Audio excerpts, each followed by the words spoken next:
نحمده ونصلي على رسوله الكريم اما بعد فاعوذ بالله من الشيطان الرجيم بسم الله الرحمن الرحيم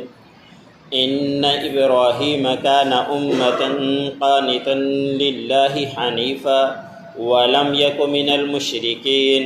شاكرا لأنعمه اجتباه وهداه الى صراط مستقيم وآتيناه في الدنيا حسنة وإنه في الآخرة لمن الصالحين ثم أوحينا إليك أن اتبع ملة إبراهيم حنيفا وما كان من المشركين۔ سورۃ النحل کا درس چل رہا ہے۔ اس سورت کی آیت نمبر 120 سے لے کر 123 تک تلاوت کی گئی۔ ان آیتوں کے اندر اللہ رب العزت نے مفسرین نے لکھا ہے کہ انبیاء اکرام میں سب سے پہلا مرتبہ حضرت صلی اللہ علیہ وسلم کا ہے، اور اس کے بعد دنیا کے اندر بھی اور آخرت کے اندر بھی آپ صلی اللہ علیہ وسلم کا سب سے بڑا مرتبہ ہے، اور اس کے بعد دوسرے نمبر پر حضرت ابراہیم علیہ السلام کا مرتبہ ہے، اور اس کے بعد تیسرے نمبر پر حضرت انبیاء اکرام میں سے حضرت موسیٰ علیہ السلام کا مرتبہ ہے۔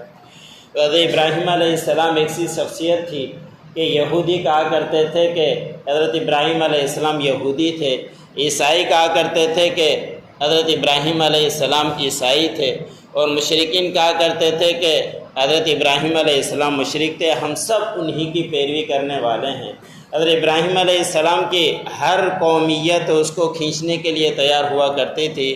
لیکن وہ اپنی حرکتوں کی طرف دیکھتے نہیں تھے، بس نسبت ابراہیم علیہ السلام کی طرف ہی کر دیا کرتے تھے۔ مشرکین سے اگر سوال کیا جائے کہ حضرت ابراہیم علیہ السلام نے تو بیت اللہ شرک کے لیے تو نہیں بنایا تھا، تم نے اسی بیت اللہ کے اندر 360 بت لا کر رکھ دیے اور اسی کی عبادتیں کرنا شروع کر دیتے ہو۔ حضرت عیسیٰ علیہ السلام کا بت بنا دیا، حضرت مریم علیہ السلام کو بت بنا کر وہاں رکھ دیا اور اس کی عبادتیں کرتے ہو، اور پھر کہتے ہو کہ حضرت ابراہیم علیہ السلام کے ہم پیروکار ہیں۔ تو حضرت ابراہیم علیہ السلام نے تو کبھی بھی شرک نہیں کیا۔ پچھلی صورتوں کے اندر بھی گزرا بار بار، اور ان آیتوں کے اندر بھی اللہ رب العزت نے بار بار فرمایا کہ حضرت ابراہیم علیہ السلام شرک کرنے والے میں سے نہیں تھے۔ حضرت ابراہیم علیہ السلام کے بارے میں اللہ رب العزت نے فرمایا کہ وہ پیشوا تھے،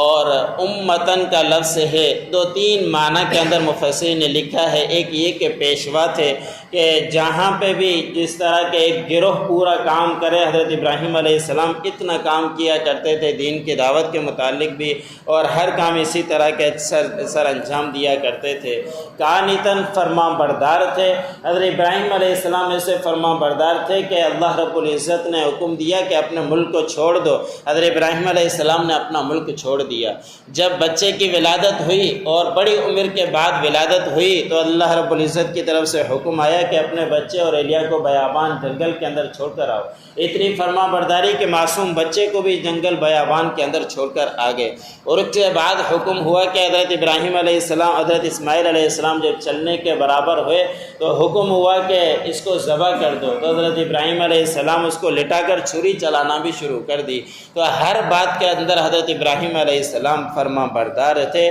کہ کوئی بھی بات ایسی نہیں کہ جس میں انہوں نے فرما برداری نہیں کی ہو،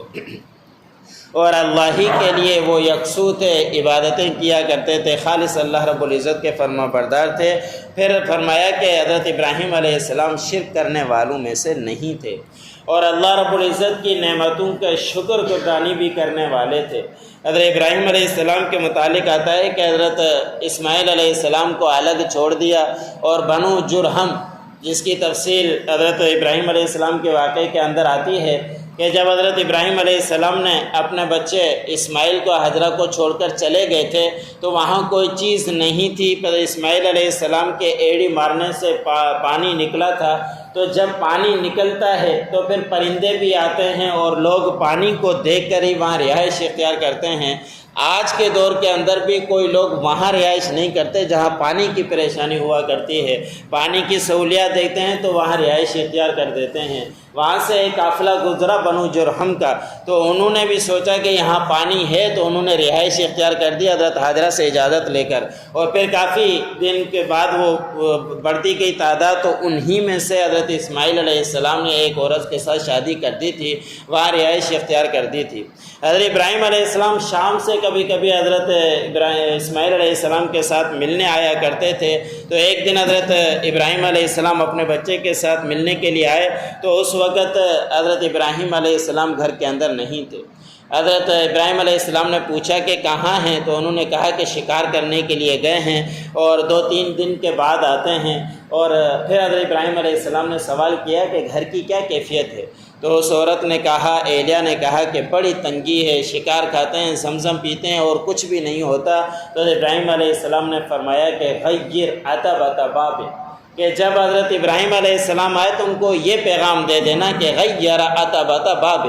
حضرت ابراہیم علیہ السلام فوراً چلے گئے۔ اسماعیل علیہ السلام آئے اور شام کے تحفے تحائف دیکھے، تو پوچھا کہ کون آیا تھا، تو انہوں نے کہا کہ ایک بابا جی آئے تھے، انہوں نے آپ کا پوچھا اور یہ تحفے دیے۔ پھر حضرت اسماعیل علیہ السلام نے پوچھا کہ اور کیا کہا، انہوں نے کہا کہ یہ لفظ کہہ کے گئے تھے، انہوں نے سمجھا نہیں کہ اس کا مطلب کیا ہے۔ تو جب انہوں نے یہ بات کہی تو حضرت اسماعیل علیہ السلام نے فرمایا کہ وہ میرے والد تھے، آپ نے ان کے سامنے ناشکری کے الفاظ کہے تھے، تو اس وقت ابراہیم علیہ السلام نے یہ الفاظ کہے کہ اپنے دروازے کی چوکھٹ کو تبدیل کر دو، یعنی اس کو آپ چھوڑ دو، طلاق دے دو کہ آپ کی فرما بردار نہیں ہے، ناشکری ہے کہ شکر ادا نہیں کرتی کہ اتنا ان کو مل رہا ہے، شکار میں سے کھا رہے ہیں، ہرنیوں میں سے اور پرندوں میں سے کھانے کے باوجود بھی زمزم پی رہے ہیں، اس کے باوجود بھی کہتے ہیں کہ کچھ بھی نہیں ہمارے گھر کے اندر، تو ایسے ناشکری ہمارے گھر کے اندر نہیں آنی چاہیے، اس کو چھوڑ دو۔ پھر کچھ عرصے کے بعد اسماعیل علیہ السلام کے پاس ملنے کے لیے آئے، دوبارہ حضرت ابراہیم علیہ السلام آئے تو اسماعیل علیہ السلام موجود نہیں تھے۔ وہی بات ہوئی، ابھی جو بیوی تھی وہ بڑی فرما بردار تھی اور رب کا شکر ادائیگی کرنے والی تھی، تو انہوں نے حضرت ابراہیم علیہ السلام کو بٹھایا اور کھانا وانے کا پوچھا، انہوں نے منع کر دیا اور پھر جلدی سے واپس چل دیے، اور پھر کہا کہ گھر کی کیا کیفیت ہے، انہوں نے کہا کہ اللہ کا شکر ہے 2-3 دن کے بعد شکار ملتا ہے اور اللہ کی نعمتوں کے ساتھ کھاتے ہیں، زمزم پیتے ہیں۔ تو اس وقت حضرت ابراہیم علیہ السلام نے فرمایا کہ اسماعیل علیہ السلام آئیں، ان کو یہ پیغام دے دینا کہ ثبت عتبۃ باب، کہ اپنے دروازے کی چوکھٹ کو مضبوطی سے تھام لو۔ اب جب حضرت اسماعیل علیہ السلام آئے، انہوں نے سارے بات وہ دوبارہ بیان کی، تو اہلیہ نے کہا کہ کیا الفاظ کہے تھے، انہوں نے کہا کہ یہ الفاظ کہے تھے کہ ثبت عتبۃ باب۔ تو حضرت اسماعیل علیہ السلام نے فرمایا کہ میرے والد تھے، انہوں نے کہا کہ یہ دروازے کی چوکھٹ اچھی ہے، اس کو مضبوطی سے تھام لو۔ اب اندازہ کریں کہ اپنے گھر کے اندر ناشکر عورت کو بھی رکھنے کے لیے تیار نہیں تھے، تو ان کا خاندان کیسے ہوگا؟ انہی کے خاندان سے آپ صلی اللہ علیہ وسلم کی ولادت ہوئی ہے، تو صرف ناشکری کی وجہ سے ان کے گھروازوں کو، گھر کے چوکھٹوں کو تبدیل کروا دیا۔ تو حضرت اسماعیل علیہ السلام کے، ابراہیم علیہ السلام کے بارے میں فرمایا کہ بڑے شکر گزار تھے اور اللہ کی نعمتوں کی شکر ادائیگی کرنے والے تھے۔ حدیث مبارک میں آتا ہے کہ حضور صلی اللہ علیہ وسلم جب معراج کے موقع پر گئے تھے، تو اس وقت حضور صلی اللہ علیہ وسلم نے بہت ساری عورتوں کو جہنم کے اندر دیکھا، تو آپ صلی اللہ علیہ وسلم نے واپس آ کر بتلایا تھا کہ میں نے عورتوں کو جہنم کے اندر اس لیے دیکھا کہ یکفرن العشیرہ، کہ اپنے شوہروں کی وہ نافرمانی کرنے والی ہوتی ہے، ناشکری کرتی ہے کہ جتنا بھی چاہے شوہر اس کے لیے انتظام کر لے، لیکن اس کے باوجود بھی 1-2 بار اگر وہ بات کوئی نہ مانے تو اس وقت یہی تانے ملتے ہیں کہ ہمیں کچھ بھی نہیں ملا۔ تو زیادہ عورتوں کو جہنم کے اندر اس لیے دیکھا کہ وہ ناشکری کیا کرتی تھی۔ تو ہر حال کے اندر ہمیں اللہ رب العزت کی نعمتوں کا شکر ادا کرنا چاہیے۔ اگر ہم سوچیں تو ہماری سوچ بچار سے بھی نہیں، اللہ رب العزت نے خود قرآن پاک کے اندر فرما دیا وَإِن تَعُدُّوا نِعْمَةَ اللَّهِ لَا تُحْصُوهَا، کہ اگر تم اللہ رب العزت کی نعمتوں کو شمار کرنا چاہو تو شمار نہیں کر سکتے، اتنی اللہ رب العزت نے نعمتوں کے ساتھ نوازا ہے۔ تو اللہ رب العزت نے فرمایا کہ ابراہیم علیہ السلام اپنے پروردگار کی نعمتوں کی شکر گردانی بھی کرنے والے تھے،